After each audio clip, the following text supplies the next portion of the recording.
ഇന്ന് ബറാത്ത് സ്പെഷ്യലായിട്ടുള്ള ഒരു ക്യാരറ്റിൻ്റെ റെസിപ്പിയാണ് കേട്ടോ കാണിക്കുന്നത്. നല്ല ടേസ്റ്റാണ് ഇത് കഴിക്കാൻ വേണ്ടിയിട്ട്. പെട്ടെന്ന് തന്നെ ഇത് തയ്യാറാക്കി എടുക്കാൻ പറ്റും കേട്ടോ. അപ്പോൾ ഇതെങ്ങനെ തയ്യാറാക്കുന്നതെന്ന് കാണിച്ചു തരാം. അതിന് വേണ്ടിയിട്ട് ഞാനിവിടെ 2 ക്യാരറ്റ് എടുത്തിട്ടുണ്ട്. അതൊന്ന് നല്ലോണം ഒന്ന് ക്ലീൻ ആക്കി എടുക്കുക.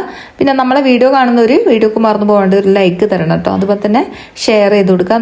ഫേസ്ബുക്കിലാണ് കാണുന്നവരെന്ന് വെച്ചാൽ ഒന്ന് ഫോളോ ചെയ്യാനും മറന്നു വെറുതെ. ഈ ഒരു ക്യാരറ്റിൻ്റെ റെസിപ്പി കുട്ടികൾക്കൊക്കെ എന്തായാലും ഇഷ്ടമാകുന്ന ഒരു റെസിപ്പിയാണ് കേട്ടോ. എന്തായാലും ഇന്ന് ചെയ്ത് നോക്ക്. അപ്പോൾ ഇതാ ക്യാരറ്റ് ഞാൻ മിക്സിൻ്റെ ജാറിലേക്ക് ഇതേപോലെ ഒന്ന് കട്ടാക്കി ഇട്ട് കൊടുക്കുന്നുണ്ട്. പെട്ടെന്ന് തന്നെ അടിച്ചെടുക്കാൻ വേണ്ടിയിട്ടാണ് കേട്ടോ ഇതേപോലെ ഒന്ന് കട്ടാക്കി ഇട്ട് കൊടുക്കുന്നത്.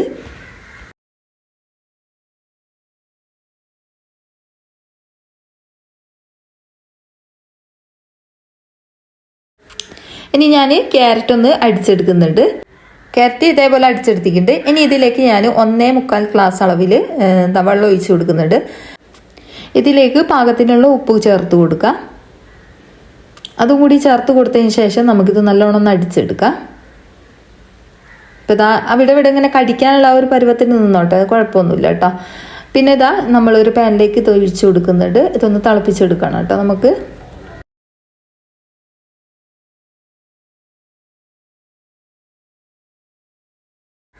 ഇതിപ്പോൾ വെട്ടി തിളയ്ക്കേണ്ട ആവശ്യമില്ല. ഒന്ന് നല്ലോണം ഒന്ന് തിളച്ച് വരുന്ന സമയത്ത് നമുക്ക് ഫ്ലെയിം ഓഫ് ആക്കാം കേട്ടോ.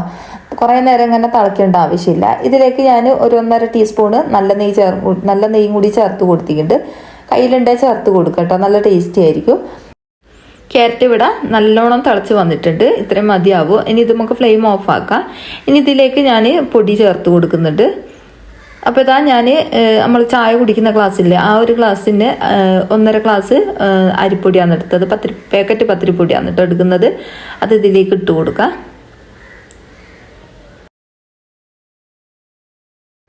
ഇനി ഇത് നല്ലോണം ഒന്ന് ഇളക്കി മിക്സ് ആക്കി ഇട്ട് കൊടുക്കുക. ആ ഒരു ക്യാരറ്റ് എല്ലാ ഭാഗത്തും എത്തുന്നത് വരെ ഒന്ന് മിക്സ് ആക്കി ഇട്ട് കൊടുക്കുക കേട്ടോ. അപ്പോൾ കൈകൊണ്ട് കുഴയ്ക്കേണ്ട ആവശ്യമില്ല ഈ ഒരു സമയത്ത്. ചൂടുള്ള സമയം, ചൂട് തണിഞ്ഞതിന് ശേഷം കൈകൊണ്ട് കുഴച്ചെടുക്കുക. അതുവരെ സ്പൂണ് വെച്ചിട്ട് നല്ലോണം ഒന്ന് മിക്സ് ആക്കി കൊടുക്കുക. ഈ ഒരു ക്യാരറ്റ് എല്ലാ ഭാഗത്തും എത്തുന്നത് വരെ ഒന്ന് മിക്സ് ആക്കി കൊടുത്താൽ മതി കേട്ടോ. ഇനി ഇത് ചൂടാറിയതിന് ശേഷം ഒന്ന് പ്ലേറ്റിലേക്ക് ഇട്ട് കൊടുത്തിട്ട് നമുക്കിത് കൈ വെച്ചിട്ട് നല്ലോണം കുഴച്ചെടുക്കാം.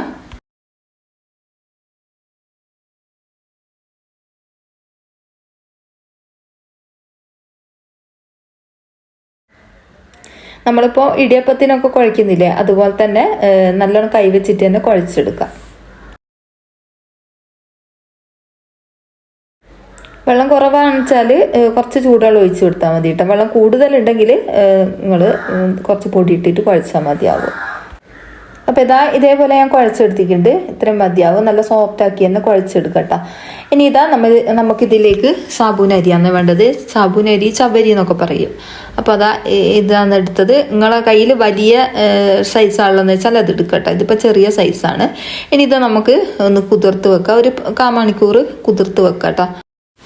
ഞാൻ ഇതൊന്ന് കഴുകി വൃത്തിയാക്കിയതിന് ശേഷമാണ് കുതിർത്ത് വെക്കുന്നത്. അപ്പോൾ കഴുകി വെള്ളം ഒഴിവാക്കിയിട്ടുണ്ട്. എന്നിട്ട് കുറച്ച് വെള്ളം ഒഴിച്ചിട്ട് കുതിർത്ത് വെച്ചിട്ടുണ്ട്. അത് പെട്ടെന്ന് തന്നെ കുതിർന്ന് വരും കേട്ടോ. ഇനി ഈ ഒരു ക്യാരറ്റിൻ്റെ മാവില്ലേ, അത് നമുക്കൊന്ന് ഉരുട്ടിയെടുക്കണം.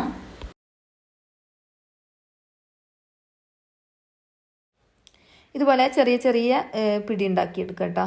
നിങ്ങൾക്ക് എത്രത്തോളം ചെറുതാക്കാൻ കഴിയുക അത്രത്തോളം ചെറുതാക്കിയെടുത്താൽ. അപ്പോൾ ഞാൻ കുഞ്ഞാക്കിയിട്ടാണ് ചെയ്യുന്നത് കേട്ടോ. മുഴുവൻ മാവും ഇതേപോലെ ചെയ്തെടുക്കാം.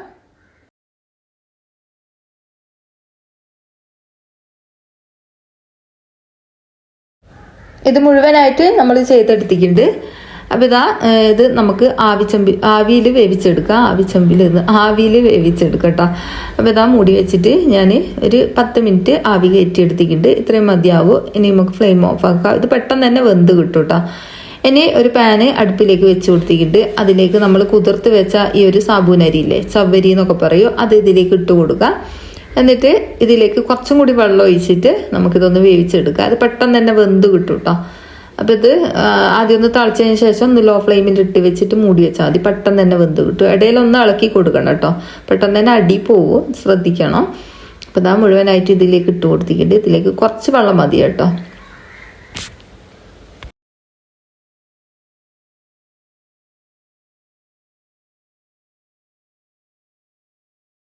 2-3 തിള വരുന്ന സമയത്ത് തന്നെ വെന്ത് കിട്ടും. ഇതിപ്പോൾ ആയി വരുന്നുണ്ട്. ഇനി ഇതൊന്നും കൂടി ഇളക്കിയതിന് ശേഷം ഒന്നും കൂടി വേവിച്ചെടുക്കുക. പെട്ടെന്ന് തന്നെ വെന്ത് കിട്ടും കേട്ടോ. ഇപ്പോൾ ഇതാ അത്യാവശ്യം വെന്ത് വരുന്നുണ്ട്.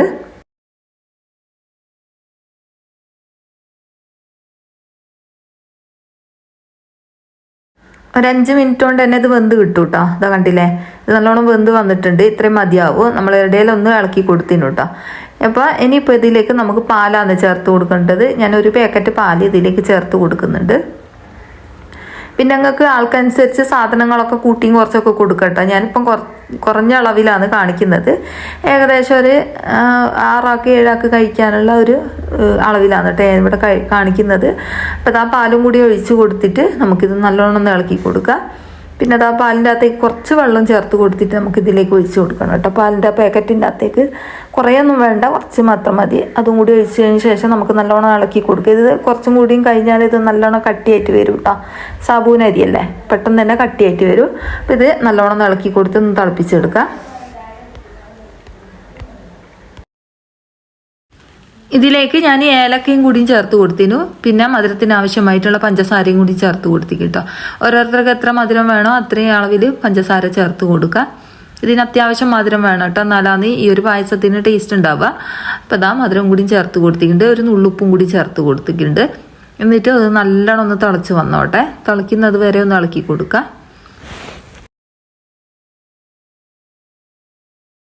അപ്പോൾ ഇതാ നല്ലോണം തിളച്ച് വന്നിട്ടുണ്ട്. ഇത്രയും മതിയാവും. നല്ലോണം തിളച്ച് വന്നിട്ടുണ്ട്. ഇനി നമ്മൾ ആവിയിൽ വേവിച്ച ആ ഒരു പിടിയിലെ അത് ഇതിലേക്ക് ചേർത്ത് കൊടുക്കുക. കാണാൻ തന്നെ നല്ല മുഞ്ചുണ്ട്, ക്യാരറ്റൊക്കെ ചേർത്തതുകൊണ്ട് തന്നെ.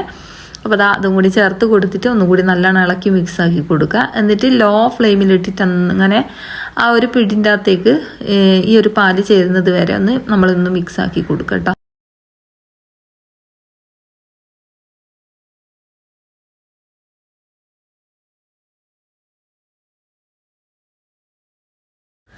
കുറച്ച് മിൽക്ക് മെയ്ഡും കൂടി ഇതിലേക്ക് ഒഴിച്ച് കൊടുത്തിട്ടുണ്ട്. അതും കൂടി ചേർത്ത് കൊടുക്കുന്ന സമയത്ത് നല്ല ടേസ്റ്റാണ്.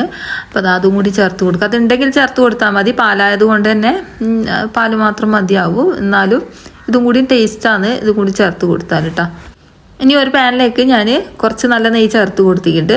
അതിലേക്ക് നമുക്ക് അണ്ടിപ്പരിപ്പും അതുപോലെ തന്നെ കിസ്മിസും കൂടി ചേർത്ത് കൊടുത്തിട്ടൊന്ന് മൂപ്പിച്ചെടുക്കാം. അത് മൂത്ത് വന്നു കഴിഞ്ഞാൽ നമുക്കിതിലേക്ക് ഒഴിച്ചു കൊടുക്കാം. അപ്പം ഇത്രയേ ഉള്ളൂ. അടിപൊളി ടേസ്റ്റാണ് കേട്ടോ. എല്ലാവരും ഒന്ന് ചെയ്ത് നോക്കുക, എന്തായാലും ഇഷ്ടമാവും ഈ ഒരു റെസിപ്പി. അപ്പോൾ ഇതാ നമ്മൾ പായസം നല്ല തിക്കായിട്ട് തന്നെ വന്നിട്ടുണ്ട്. അപ്പോൾ ഒരു പ്രാവശ്യമെങ്കിലും ഇതേപോലെ ഒന്ന് ചെയ്ത് നോക്കിട്ടോ. ക്യാരറ്റ് പിടി വെച്ചിട്ട് ഇതേപോലെ ഒന്ന് ചെയ്ത് നോക്കുക, എന്തായാലും ഇഷ്ടമാവും. നിങ്ങൾക്ക് വേണമെങ്കിൽ പഴവും ഇതിൻ്റെ അകത്തേക്ക് ചേർത്ത് കൊടുക്കുക കേട്ടോ. ചെറിയ ചെറിയ പീസാക്കിയിട്ട് ഇട്ട് കൊടുക്കുക. അപ്പോൾ ഒരു പ്രാവശ്യമെങ്കിലും ഇത് ചെയ്ത് നോക്കിയിട്ട് നിങ്ങൾ അഭിപ്രായം എഴുതി അറിയിക്കാൻ മറന്നു വെറുതെ. അപ്പോൾ ഇത്രയേ ഉള്ളൂ ഇന്നത്തെ വീഡിയോ ഇഷ്ടമായിട്ടുണ്ടെങ്കിൽ ആദ്യം പറഞ്ഞതുപോലെ തന്നെ ലൈക്ക് അടിക്കാൻ മറന്നു വെറുതെ. അപ്പോൾ അടുത്ത ഇതേപോലത്തെ വെറൈറ്റി റെസിപ്പി ആയിട്ട് കാണാം.